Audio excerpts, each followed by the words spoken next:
ये कोरोना के बारे में देश को अब तीसरी वैक्सीन भी मिल गई है। यह है रूसी वैक्सीन स्पुतनिक वी, जिसे एक्सपर्ट कमेटी ने मंजूरी दे दी। अब डीजीआईसी जो डीजीसीआई जो कि director general of drugs controller general of India है, उनको इसकी औपचारिक अनुमति देनी है। इसके संबंधित में जो ब्रिज ट्रायल्स कहे गए थे स्पुतनिक वी को, वो उसने पूरे कर लिए। हम आपको बता दें कि स्पुतनिक वी एक रशियन वैक्सीन है और डॉक्टर रेड्डीज लेबोरेटरी इंडिया में इसका मास प्रोडक्शन कर रही है। इसके बारे में यह कहा जा रहा है कि 91.6%, 91.6% इसकी इफिकेसी है। जबकि अभी तक जो हमने वैक्सीन का इस्तेमाल हम कर रहे हैं, कोविशील्ड और कोवैक्सीन, इनकी इफिकेसी लगभग 80 से 82% के बीच है। तो सबसे ज्यादा इफिकेसी वाली ये वैक्सीन साबित होगी। इसके बारे में यह भी कहा जा रहा है कि सिर्फ इसका एक डोज लगाने से 80% आदमी अपने आप को कवर कर लेगा।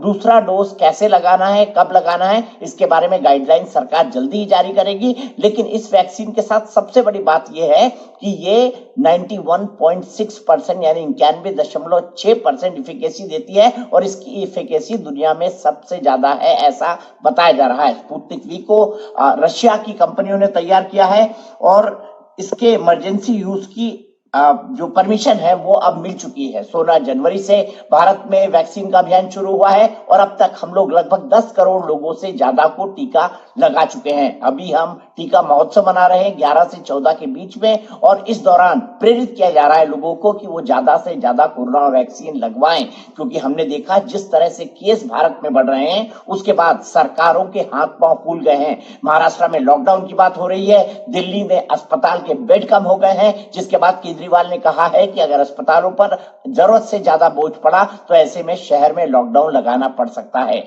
अब सबसे बड़ा सवाल यह है कि इसकी कारण क्या है। डॉक्टर रणदीप गुलेरिया जो कि एम्स के निदेशक है, उनका यह कहना है कि सबसे पहला ये कि जो नया वेरिएंट है, और सबसे पहले मैं आपको इस नए वेरिएंट के बारे में बताऊं, क्योंकि वायरस के बारे में कहा जाता है कि ये म्यूटेट